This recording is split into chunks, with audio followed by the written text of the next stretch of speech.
सोचिए, अगर आप हजारों लोगों के साथ एक स्पेसशिप में सफर कर रहे हो, लेकिन गलती से आप 90 साल पहले जाग जाए और अब अकेले हो, क्या करेंगे आप? यह कहानी है पैसेंजर फिल्म की। तो चलिए जानते हैं इस रहस्यमय स्पेसशिप के सफर के बारे में। कहानी की शुरुआत होती है एक स्पेसशिप से जो पृथ्वी से दूसरे ग्रह पर जा रहा है। इस स्पेसशिप का नाम होता है द स्टारशिप एवेलॉन और ये स्पेसशिप जा रहा है दूसरे ग्रह पे मानव बस्ती बसाने। ये स्पेसशिप ऑटो पायलट होता है, यानी इसे कोई इंसान नहीं चला रहा है, ये पूरी तरह से कंप्यूटराइज है। इस स्पेसशिप में 258 क्रू मेंबर और 5000 पैसेंजर होते हैं। तभी अचानक स्पेसशिप अंतरिक्ष में बहुत सारे उल्कापिंड से टकराते हैं, लेकिन इससे शिप को कोई नुकसान नहीं होता। सिर्फ कुछ सेकंड के लिए लाइट चली जाती है। इस स्पेसशिप में जितने भी इंसान होते हैं वो सब स्लीपिंग चैम्बर में सोए हुए हैं। यहाँ का सारा काम कंप्यूटर से हो रहा है और टकराव से शिप में जो नुकसान हुआ होता है उसे भी कंप्यूटर अपने आप ही ठीक करते हैं। तभी अचानक एक स्लीपिंग चैम्बर खुलता है जिसमें एक आदमी लेटा हुआ है और वो नींद से जाग जाता है। जैसे ही वो अपनी आंखें खोलता है तो वो देखता है कि सामने कंप्यूटर स्क्रीन पर एक लड़की है और वो उसका वेलकम करती है। तभी लड़का अपना नाम बताता है। वो बोलता है कि मेरा नाम जिम है और कंप्यूटर की आवाज उसे वहां से उसके केबिन तक का रास्ता बताती है। इसके बाद वो कंप्यूटर उसे बताती है कि आप स्टारशिप एवेलॉन के पैसेंजर हैं और आपने लगभग 120 साल नींद में बिताए हैं और अगले 4 महीने में हम एक नई दुनिया होमलैंड 2 में पहुंच जाएंगे। तब तक आप यहाँ इस स्पेसशिप में सफर का लुत्फ उठाएंगे जिसमें अच्छा खाना, मस्ती, नए दोस्त और भी बहुत कुछ होगा।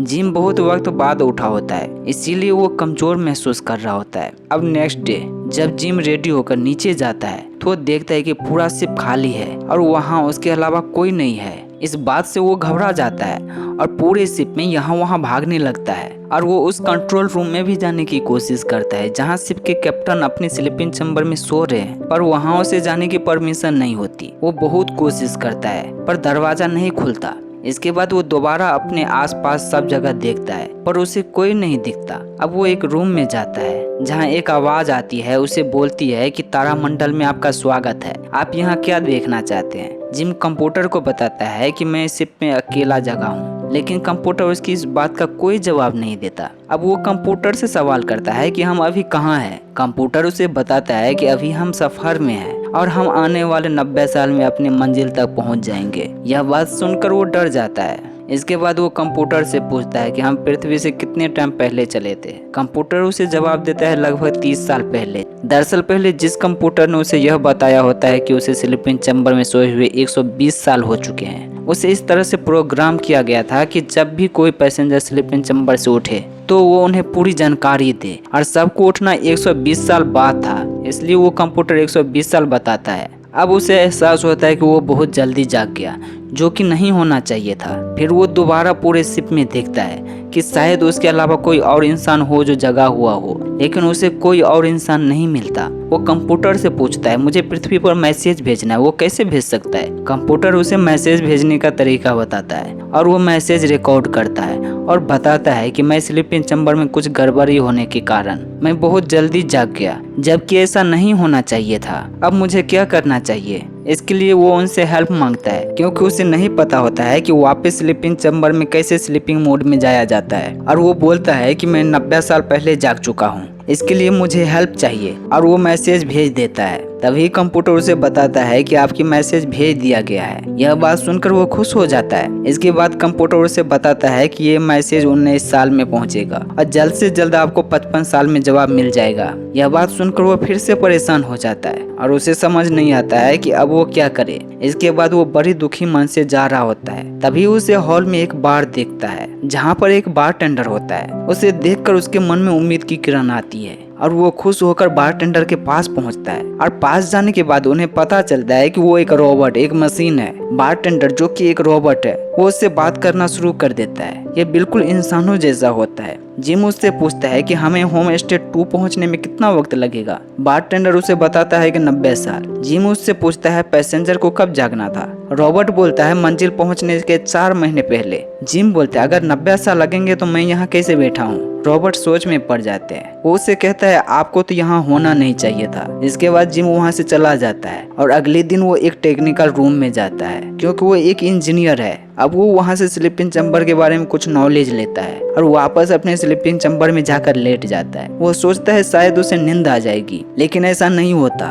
वो इसमें फंस जाते हैं और बड़ी मुश्किल से बाहर निकलता है। जिम को अब कुछ समझ में नहीं आ रहा होता है वो क्या करे। वो 90 साल तक अकेला इस शिप में क्या करेगा, इसलिए वो उस रूम में जाने की कोशिश करता है जहाँ पर शिप का कैप्टन और बाकी का क्रू होता है। वो बहुत कोशिश करता है लेकिन वहाँ का दरवाजा नहीं खुलता और जिम निराश हो जाता है। फिर शाम को बारटेंडर के पास जाकर विस्की पीने लगता है और उससे कहता है कि कोई तो रास्ता होगा जिससे स्लीपिंग चैम्बर में दोबारा से सो सके। रॉबर्ट उससे कहते हैं आप वहाँ नहीं है जहाँ आपको होना चाहिए, इसलिए आप जहाँ है उसी पल को जीना सीख ले। जिम बड़े ध्यान से उसकी बात को सुनता है और वो वहाँ से चला जाता है। वहाँ से वो स्पेसशिप के स्वीट रूम में जाता है क्योंकि उसका रूम बहुत ही नॉर्मल होता है। और जब वो स्वीट रूम में जाता है तो वो देखता है कि वो रूम बहुत आलीशान होता है। जिम उस रूम को देखकर बहुत खुश होता है और वो रॉबर्ट की बात को ध्यान में रखकर खुश रहने की कोशिश करता है। उसे यहाँ पर रहते रहते काफी महीने हो जाते हैं, फिर भी उसे अकेलापन परेशान करता है और वो फिर से उदास रहने लगता है। एक दिन जिम शराब पीते पीते उस रूम में जाता है जहाँ सारे लोग स्लीपिंग चैम्बर में सोए होते हैं और वो सबको देखकर बहुत ही उदास हो जाता है। उसे महसूस होता है कि वो इस तरह जिंदगी को अकेला जी नहीं सकता। वो मरने का फैसला करता है और वो बिना सूट के स्पेसशिप के बाहर जाने के लिए मेन दरवाजे पर आता है और वो दरवाजा का बटन दबाना चाहता है पर वो दबा नहीं पाता और वो वहाँ से भाग जाता है। इसके बाद वो भागते भागते स्लीपिंग चैम्बर के अंदर की ओर जाता है। तभी उसका पैर शराब की बोतल से टकरा जाता है और वो गिर जाता है और जैसे ही उठकर खड़ा होता है उसे पास के चैम्बर में एक लड़की दिखती है। वो उसके पास जाकर कुछ जानकारी निकालता है और अगली सुबह जिम कॉफी और नाश्ता लेकर उसके चैम्बर के पास बैठ जाता है जिसमें वो लड़की होती है और वो उस लड़की से बातें करने लगता है। जिम के मन में कुछ चल रहा होता है। जिम शाम को उस बारटेंडर को बताता है कि वो उस लड़की को पसंद करता है जिसका नाम अरोरा है और वो उसे जगाना चाहता है। जिम जानता है कि यह बहुत गलत होगा लेकिन उसके पास कोई और रास्ता नहीं है। वो किसी भी तरह अपने अकेलेपन से बचना चाहता है। यही सोचते सोचते कई महीने बीत जाते हैं लेकिन वो फैसला नहीं कर पाते कि वो क्या करे, वो उस लड़की को जगाए या ना जगाए। फिर एक दिन वो फैसला करता है कि वो उसे जगा देंगे। वो एक टूल बॉक्स लेकर उस स्लीपिंग चैम्बर के पास पहुंच जाते हैं और वो उसके सिस्टम में कुछ गड़बड़ी कर देते हैं जिससे वो लड़की उठ जाती है। लेकिन उसके उठने से पहले ही जिम वहाँ से चुपचाप चला जाता है। अब जिम घबरा जाता है। वो सोचता है कि उसने जो किया क्या वो ठीक था। इसके बाद जिम अपने दिमाग को शांत करके वापस नीचे आता है और वो देखता है कि वो लड़की यहाँ वहाँ घूम रही है और आवाज दे रही होती है, क्या कोई यहाँ पर है? और तभी जिम उसके सामने आता है और अरोरा उससे पूछती है कि आप मुसाफिर है या क्रू मेंबर। जिम उसे बताता है कि वो एक मुसाफिर है और उसका नाम जिम है। और अरोरा उससे पूछती है कि आपको पता है यहाँ क्या हो रहा है, क्योंकि बाकी के सारे लोग अभी भी स्लीपिंग चैम्बर में सो रहे हैं। जिम उससे कहता है कि मेरे साथ भी यही हुआ। उसे नहीं पता उसका नींद वक्त से पहले क्यों टूट गए। इसके बाद अरोरा को पता चलता है कि उसे मंजिल तक पहुंचने में अभी भी 89 साल लगेंगे। अरोरा घबरा जाती है और वो स्लीपिंग चैम्बर की ओर भागती है क्योंकि वो दोबारा सोना चाहती है। जिम बोलता है कि ये पॉसिबल नहीं है क्योंकि ये स्लीपिंग चैम्बर हमें सुला नहीं सकते, उसके लिए हमें खास प्रक्रिया से होकर गुजरना होगा जैसे पृथ्वी में हुआ था। और जिम उसे शांत करता है। इसके बाद अरोरा अपने केबिन में सोने चली जाती है क्योंकि वो जागने के बाद बहुत ही कमजोर महसूस कर रही होती है। अगले दिन अरोरा उठती है और वो एक कंप्यूटर के पास जाती है और वो यह जानने की कोशिश करता है कि दोबारा स्लीपिंग चैम्बर में सोने का कोई तो रास्ता होगा, पर कोई फायदा नहीं होता। तभी जिम वहाँ पहुँच जाता है और वो दोनों नाश्ता करने जाते हैं। यहाँ ये दोनों बातें करते हैं और अरोरा उससे बोलते हैं कि शायद कोई और रास्ता हो जिससे हम वापस अपनी नींद में चले जाएं। जिम 1 साल से सारी चीजें ट्राई कर चुका होता है और वो उसे बताता है कि वो सब कुछ ट्राई कर चुका है। और अरोरा यह कहकर वहाँ से चली जाती है कि वो हार नहीं मान सकती। अरोरा एक राइटर होती है, इसलिए वो एक किताब लिखना शुरू करती है जिसमें वो जागने के बाद की सारी बातें लिखता है। दूसरी तरफ जिम बारटेंडर के पास जाता है और उससे कहता है कि यह बात को अपने तक ही रखे कि उसने अरोरा को जगाया। बारटेंडर उसे बताता है कि वो एक रॉबर्ट जरूर है पर वो एक जेंटलमैन है और वो उसे कभी नहीं बताएगा। इसके बाद वो दोनों हर रोज यही कोशिश कर रहे होते हैं कि वो कैसे अपनी नींद में जा सके, पर उसकी सारी कोशिश बेकार जाती है। और एक दिन अरोरा उससे कहता है कि अब हमें अपनी किस्मत को, जो कुछ हमारे साथ हो रहा है, उसे अपना लेना चाहिए। और वो धीरे धीरे अपनी उसी जिंदगी में खुश रहने की कोशिश करने लगते हैं। अब अरोरा और जिम की फ्रेंडशिप हो जाती है और वो दोनों एक साथ डांस करते हैं, गेम खेलते हैं, खाना खाते हैं और ड्रिंक भी पीते हैं। अब जिम को अरोरा से प्यार हो जाता है और एक दिन जिम एक मशीन के जरिए अरोरा को मैसेज भेजता है कि वो उसे डेट पर ले जाना चाहता है। अरोरा खुशी खुशी मान जाती है। अब इवनिंग में जिम तैयार होकर अरोरा के रूम जाता है और वहाँ से अरोरा को बाहर ले जाते हैं और वहाँ पर ये दोनों डिनर करते हैं और अब ये दोनों एक दूसरे से प्यार करने लगते हैं। कुछ टाइम और बीतता है और अरोरा का बर्थडे आता है। जिम उसके बर्थडे पर बहुत खुश होता है और वो सोचता है कि आज उसे रिंग पहनाकर शादी के लिए प्रपोज कर लेगा। अब ये दोनों बाहर जाते हैं। जिम वहाँ से वॉशरूम चला जाता है और वहाँ पर यह रिंग देखने लगता है जो अरोरा को पहनाने वाले हैं। वहीं दूसरी तरफ बार में ड्रिंक पीते हुए अरोरा बोलती है एक बेहतरीन बर्थडे ड्रिंक के नाम। रॉबर्ट उसे बोलता है कि मुझे 1 साल पहले के आज ही के दिन याद आ रहा है जहाँ जिम आपसे मिलने के लिए बेताब था। अरोरा बोलती है क्या यह कैसे हो सकता है, वो तो मुझे पहले जानता ही नहीं था। रॉबर्ट उसे बताता है कि जिम कई महीनों तक सोचता रहा कि वो तुम्हें उठाए कि नहीं और आखिरकार उसने तुम्हें उठा दिया और अब सब कुछ ठीक चल रहा है। ये बात सुनकर अरोरा शॉक हो जाती है, उसकी आंखों में आंसू आ जाते हैं और रॉबर्ट यह बात अरोरा को इसलिए बता देता है कि कुछ देर पहले जिम ने कहा होता है कि हमारे बीच में कुछ भी नहीं छिपा। तभी जिम वहाँ पर आ जाता है। अरोरा उससे पूछता है क्या तुमने मुझे जगाया, और जिम समझ जाता है कि रॉबर्ट ने उसे सब कुछ बता दिया। जिम बोलते हैं हाँ मैंने तुम्हें जगाया और वो उसके पास जाने लगता है। अरोरा बोलती है कि दूर रहो मुझसे और वो टूट जाती है। उसे बहुत दुख होता है क्योंकि जिम ने उसे चीट किया था और वो बड़बड़ाने लगती है मुझे वापस जाना है, और यह बोलते बोलते वो अपने केबिन में चली जाती है। उसे कुछ समझ में नहीं आ रहा होता है कि क्या करे। वहीं दूसरी तरफ जिम भी बहुत परेशान और दुखी हो जाता है और एक लंबा टाइम बीत जाता है और इन दोनों के बीच में कोई बात नहीं होती। फिर एक दिन अरोरा उस जगह पर जाती है जहाँ पर जिम ने एक पेड़ और छोटे छोटे पौधे लगाए होते हैं। अरोरा बहुत दुखी और परेशान है। फिर वो वहाँ से चली जाती है और तभी अचानक वहाँ किसी आदमी के बोलने की आवाज आती है और वो उस पेड़ के पास खड़ा होकर जोर जोर से चिल्ला रहा होता है कि मेरे शिप में ये पेड़ किसने लगाया। जब अरोरा और जिम यह आवाज सुनता है तो यह दोनों भागते हुए वहाँ पर पहुँचते हैं। ये दोनों उन्हें बताते हैं कि हम वक्त से पहले जाग गए और ये जो आदमी है ये शिप का कैप्टन है। इनका भी स्लीपिंग चैम्बर खराब होने की वजह से जाग गए हैं और ये डिसाइड करते हैं कि ये खुद जाकर चेक करेंगे शिप में क्या खराबी है और ये अपने आईडी से हर जगह जा सकता है, सारी चीजें चेक कर सकता है। स्लीपिंग चैम्बर जांच करने के बाद इन्हें पता चलता है कि जिम का और इनका स्लीपिंग चैम्बर खराब हुआ था, लेकिन अरोरा का स्लीपिंग चैम्बर खराब किया गया था। और वो जिम से पूछता है क्या तुमने उसे जगाया।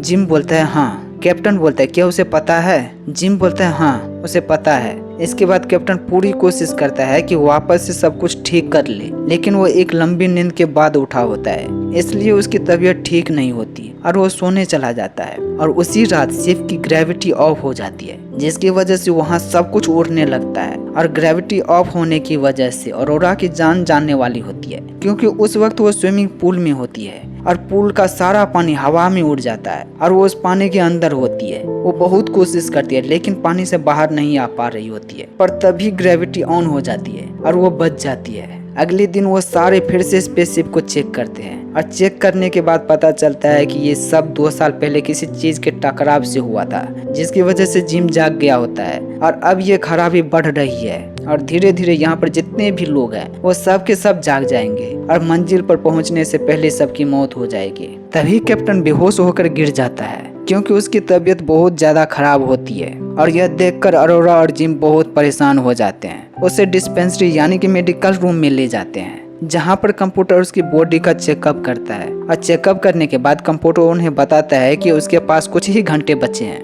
इस बात से जिम और अरोरा बहुत परेशान हो जाते हैं और मरने से पहले कैप्टन उन्हें अपनी आईडी देते हैं और बोलते हैं कि इस आईडी से तुम किसी भी रूम में जा सकते हो, यहाँ जो भी खराबी है उसका पता लगाओ और उसे ठीक करो। और वो दोनों से यह भी कहते हैं कि तुम दोनों एक दूसरे का ख्याल रखना, और इसके बाद उनकी मृत्यु हो जाती है। अब तक इन लोगों को काफी सारी चीजों के बारे में पता चल चुका है कि स्पेसशिप में कुछ तो खराबी है और अब ये दोनों खराबी को ढूंढने की कोशिश करते हैं। तभी वो देखते हैं कि स्पेसशिप का टेम्परेचर लगातार बढ़ रहा होता है और जब वो अच्छे से चेक करते हैं तो उन्हें पता चलता है कि स्पेसशिप में होल हो चुका है जिसकी वजह से स्पेसशिप में हीट बन रहा है जिसे अब निकालना होगा। और उस हीट को निकालने के लिए उनके पास एक ही रास्ता होता है कि शिप के बाहर से जाकर उन्हें मेन डोर खोलना होगा और अंदर बन रही सारी हीट बाहर निकालना होगा। अगर ऐसा नहीं किया गया तो शिप कुछ ही देर में ब्लास्ट हो जाएगा और जो 5000 मुसाफिर और क्रू मेंबर्स है वो सब मारे जाएंगे और इसके साथ साथ शिप की मशीन भी खराब होना शुरू हो जाती है।